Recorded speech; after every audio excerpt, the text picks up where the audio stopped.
Assalamualaikum warahmatullahi wabarakatuh.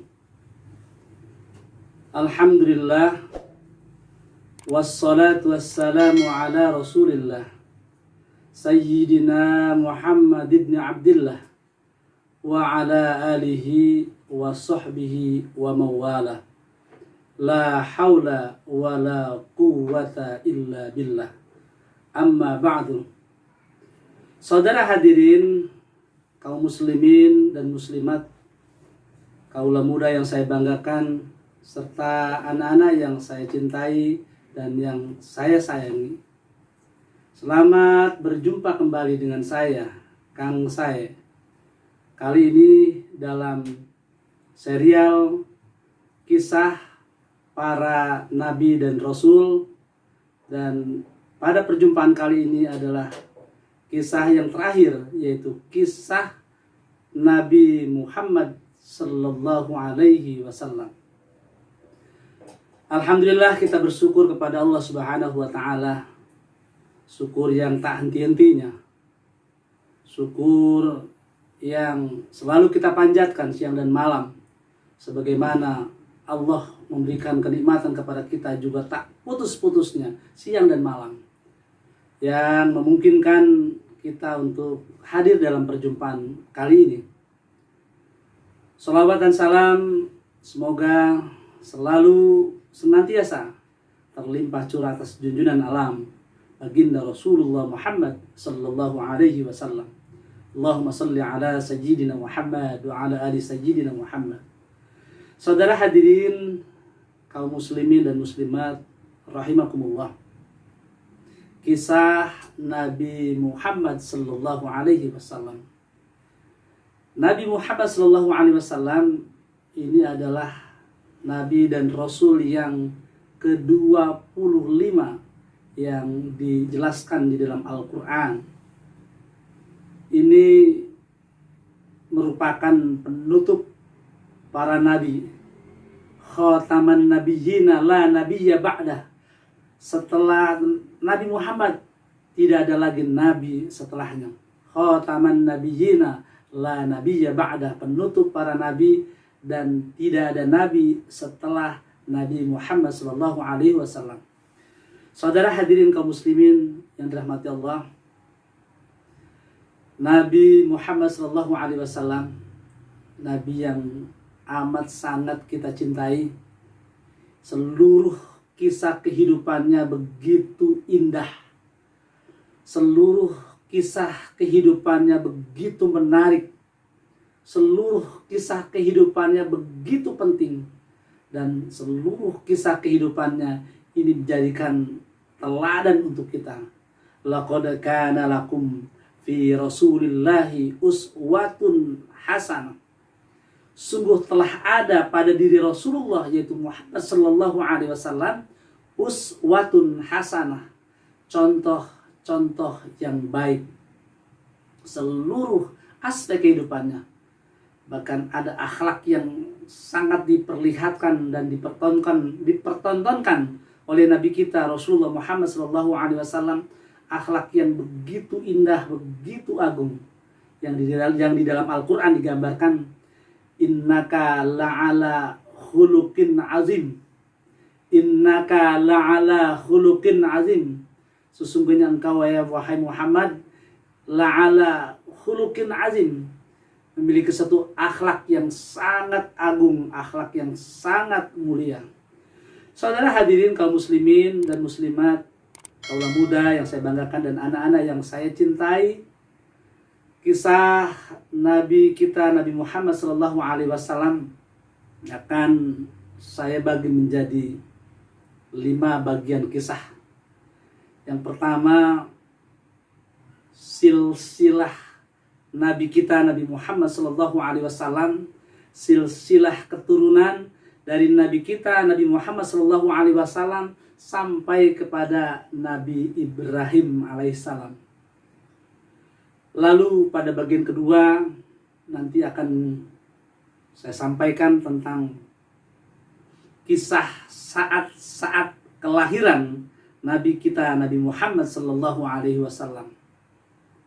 Pada bagian ketiga kita akan lanjutkan, yaitu kisah ataupun sejarah Nabi kita Nabi Muhammad SAW dari mulai masa kanak-kanak, masa remaja sampai dewasa, bahkan sampai menikah dan menjadi Rasul atau menjadi Nabi dan Rasul yang diangkat oleh Allah Subhanahu wa Ta'ala.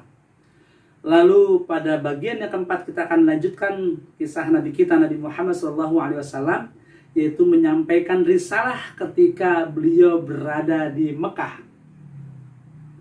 Dan yang terakhir, pada bagian yang terakhir, yaitu kita akan kaji dan saya akan sampaikan tentang sejarah ataupun kisah Nabi kita Nabi Muhammad SAW menyampaikan risalah ketika beliau sudah hijrah, yaitu berada di Madinatul Munawwarah atau di Madinah sampai atau hingga wafatnya beliau.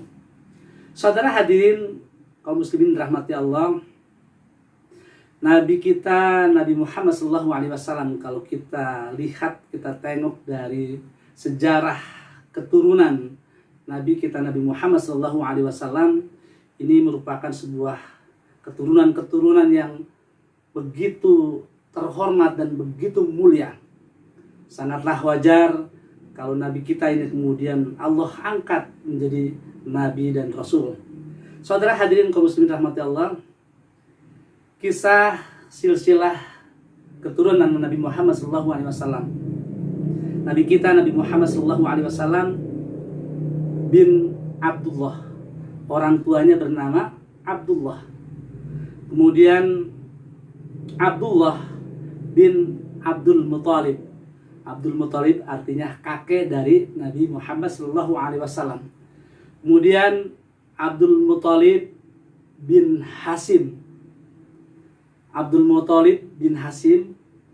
Kemudian Hasim bin Abdi Manaf. Lalu Abdi Manaf bin Qusay. Abdi Manaf bin Qusay yang kemudian ini yang diberikan mandat untuk menjaga Ka'bah. Saudara hadirin kaum muslimin yang dirahmati Allah, sebelum saya lanjutkan ke silsilah keluarga Nabi kita Nabi Muhammad SAW setelah Qusay, saya ingin sampaikan kisah Nabi Muhammad dari garis ibu, karena nanti setelah ke Qusay ini akan ada pertemuan keturunan. Nanti dari kita lihat Nabi Muhammad SAW berayahkan Abdullah, kemudian beribu bernama Aminah. Aminah adalah ibu dari Nabi Muhammad SAW. Lalu Aminah bin Wahab. Wahab adalah kakek dari Nabi Muhammad SAW, tetapi dari garis ibu.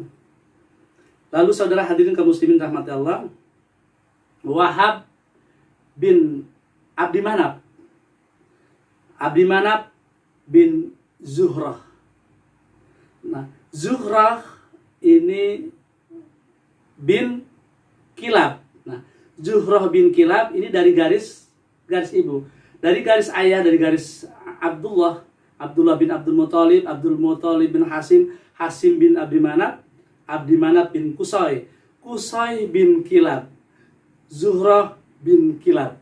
Ada pertemuan di beberapa garis keturunan di atasnya. Kita akan lanjutkan. Qusay bin Kilab, Qusay dari garis keturunan ayah, kemudian Zuhrah dari garis keturunan ibu. Qusay bin Kilab, Zuhrah bin Kilab. Kilab bin Murrah. Murrah bin Ka'ab. Ka'ab bin Lu'ay. Lu'ay bin Galib. Galib bin Pihir. Pihir bin Malik. Malik bin Nadar. Nadar bin Kinanah. Kinanah bin Huzaimah. Huzaimah bin Mudrikah. Mudrikah bin Ilyas. Ilyas bin Mudar. Mudar bin Nizar. Nizar bin Ma'ad. Ma'ad bin Adnan, Adnan bin Ibrahim. Adnan bin Ibrahim ini adalah dari garis ibu Hajar, karena Nabi Ibrahim alaihissalam memiliki istri yaitu Sarah dan Hajar, yang Adnan sampai ke bawah sampai ke Nabi kita Nabi Muhammad SAW ini adalah dari garis ibu dari istri yang bernama Hajar, ibu Hajar atau Siti Hajar. Kalau Nabi Ibrahim dari garis Sarah ini nanti akan memperoleh keturunan para nabi yang nanti Allah tugaskan sebagai nabi untuk Bani Israel. Di antaranya putranya adalah Ishak, lalu Yakub bin Yusuf bin kemudian Yakub bin Ishak. Itu adalah anak keturunan Nabi Ibrahim tapi dari garis Sarah. Saudara hadirin kaum muslimin rahmati Allah, saya ingin sampaikan kembali pada saat di keturunan Kinanah, Nadar bin Kinanah bin Khuzaimah. Kinanah ini adalah keturunan awal dari suku atau bangsa Quraisy yang sangat terkenal di zaman Nabi kita Nabi Muhammad SAW. Jadi suku Quraisy itu dimulai dari keturunan Kinanah. Lalu Kinanah mempunyai anak Nadar, dan Nadar itulah yang kemudian mendirikan sebuah kerajaan Quraisy. Nah, pada masa Kinanah, satu riwayat menyebutkan ini yang menyebabkan kenapa nanti kita akan lanjutkan pada episode saat-saat nanti kelahiran, tentara Abroha ingin menghancurkan Ka'bah, karena dikisahkan bahwasanya ada dari keturunan bangsa Kinanah. Dari keturunan bangsa Kinanah itu adalah suku Quraisy yang sempat membuang kotoran di sebuah gereja yang sangat besar, yaitu gereja yang ada di gereja Al-Qulais yang ada di Yaman, yang setelah ditelusuri ini adalah dari suku Kinanah, suku Quraisy, yang kemudian pada akhirnya ada katakanlah semacam dendam ingin menghancurkan Ka'bah, karena orang-orang Quraisy atau di suku Kinanah telah membuang kotoran di tempat suci mereka di gereja Al-Qulais. Saudara hadirin kaum muslimin yang dirahmati Allah, kita lihat dari sejarah silsilah Nabi Muhammad sampai ke Nabi Ibrahim alaihissalam. Nah, kalau kita lihat dari kakeknya Abdul Muthalib ini memiliki anak, ada 6, Muhammad bin Abdullah bin Abdul Muthalib. Abdul Muthalib memiliki anak yaitu 6 bersaudara, yaitu Haris bin Abdul Muthalib, lalu Abu Uzza bin Abdul Muthalib. Abu Uzza yang kemudian kita kenal adalah Abu Lahab, yaitu paman Nabi kita, paman Rasulullah Muhammad SAW yang kemudian menentang dakwah risalah Islamiyah. Lalu Haris bin Abdul Muthalib, saya ulangi, Abu Uzza atau Abu Lahab, kemudian Abu Talib yang ini menjadi pamanda tercinta, yang ini adalah ayah dari Sayyidina Ali bin Abi Thalib, ya. Kemudian Abdullah itu adalah ayahanda dari Nabi kita Nabi Muhammad Sallallahu Alaihi Wasallam. Kemudian Abdullah bin Abdul Muthalib, lalu Abbas bin Abdul Muthalib, dan Hamzah bin Abdul Muthalib. Itu adalah anak-anak dari Abdul Muthalib, yang mereka semua adalah paman dari Nabi kita Nabi Muhammad SAW. Ada sebagian mereka yang mengimani, yang ikut dalam ajaran syariat Islam, dan beberapa dari paman Nabi kita yang kemudian tidak mengikuti ajaran risalah Islamiyah yang dibawa oleh Nabi kita Muhammad SAW. Saudara hadirin kaum muslimin yang dirahmati Allah, itulah silsilah Nabi kita, Nabi Muhammad SAW. Bila kita rentang ke atas dari Nabi kita, dari Nabi Muhammad SAW sampai kepada Nabi Ibrahim alaihissalam.